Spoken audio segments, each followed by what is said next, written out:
Hello and good night. Welcome to another bedtime story. This story is meant to help you sleep or to relax your mind.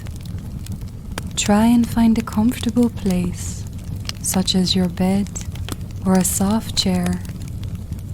If you feel comfortable, you can close your eyes now. Try and let go of the day as we begin our tale. Tonight's story is King Thrushbeard. Once upon a time, there was a proud and beautiful princess who lived in a grand castle. She was so lovely that many kings and princes traveled from distant lands to ask her for her hand in marriage. However, her beauty was matched only by her arrogance. She scorned all her suitors, finding fault with each one and mocking them cruelly.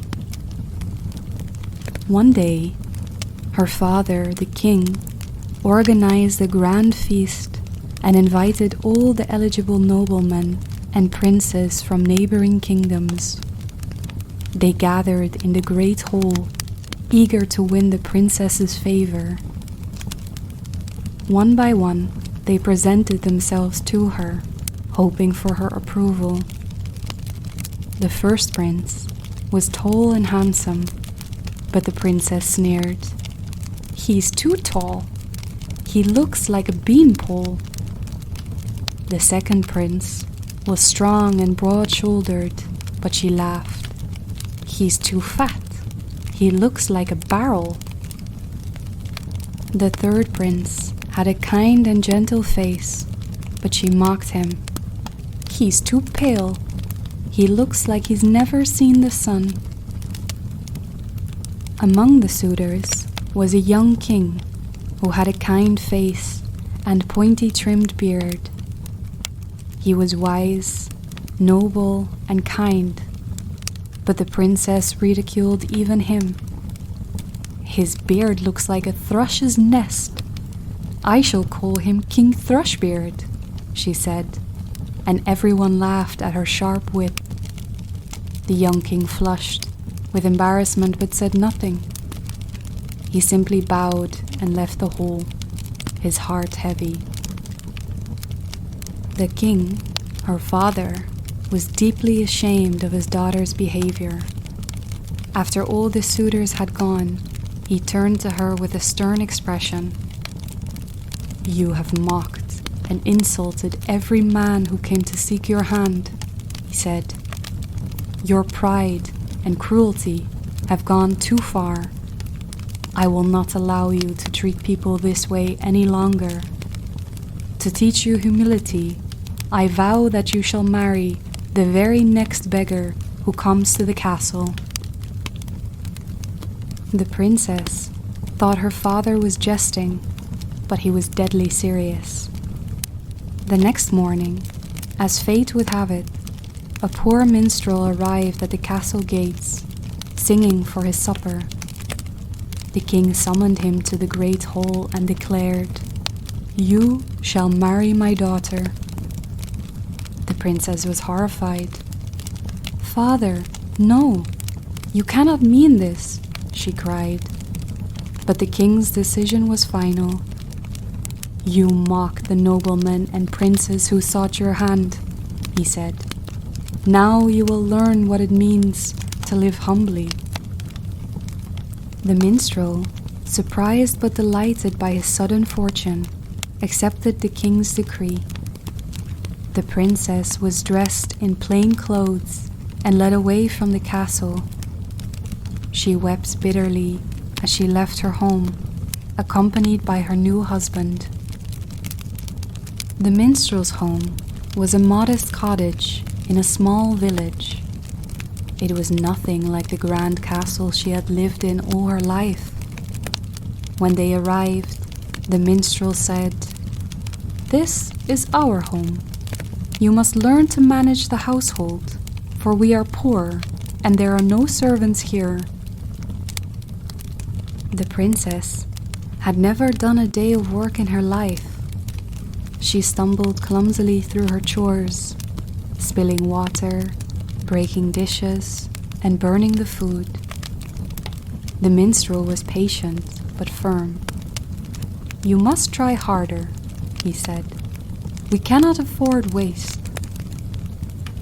To earn their keep, the minstrel went out to sing in nearby towns, while the princess stayed behind to tend the house.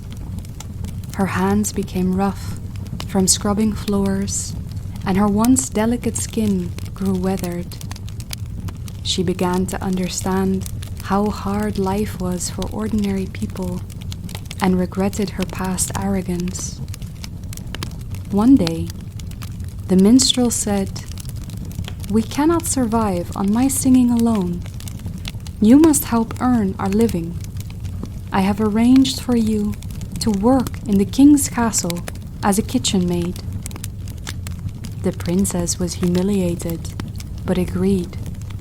She worked in the castle kitchens, scrubbing pots and pans, and carrying heavy buckets of water.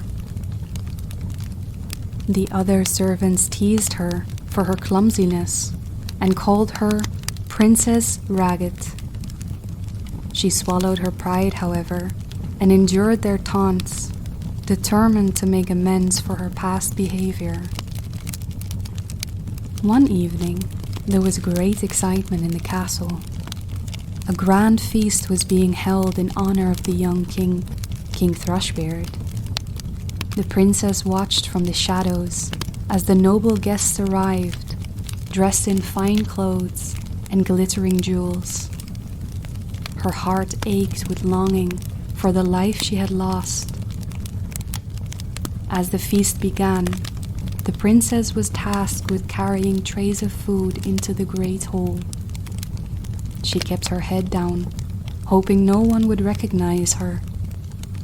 But as she approached the head table, she froze.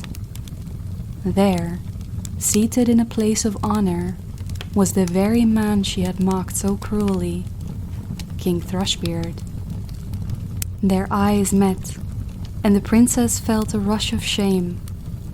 She turned to flee, but the king called out to her. "Wait," he said. "Come here." Trembling, she approached the table. The king looked at her with a kind but serious expression. "Do you remember me?" he asked. "Yes, Your Majesty," she whispered.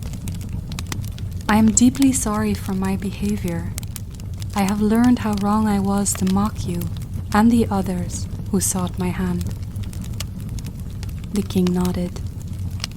"I know you have," he said, "for I was the minstrel who married you." The princess gasped in astonishment. "You?" "Yes," the king said. "I disguised myself to teach you a lesson in humility. I wanted to see if you could change, and you have. You have endured hardship with grace and learned the value of kindness and hard work." The princess's eyes filled with tears. "I am so sorry for the way I treated you. Can you ever forgive me?" The king smiled. "I already have," he said. "And now, it is time for you to take your rightful place by my side." And he took her hand and led her to a private chamber, where she was dressed in the finest gown she had ever seen. When she returned to the great hall, the guests marveled at her beauty and grace. The feast became a celebration of their union, and the princess vowed to be a kind and compassionate queen. From that day forwards, the princess and King Thrushbeard ruled together with wisdom and humility. The princess never forgot the lessons she had learned and became beloved by her people for her kindness and generosity. And so, they lived happily ever after. The End. Thank you for listening to this bedtime story. I hope you enjoyed the tale tonight. If you did, please like the video and subscribe to the channel for more audiobooks and tales to come. Until next time.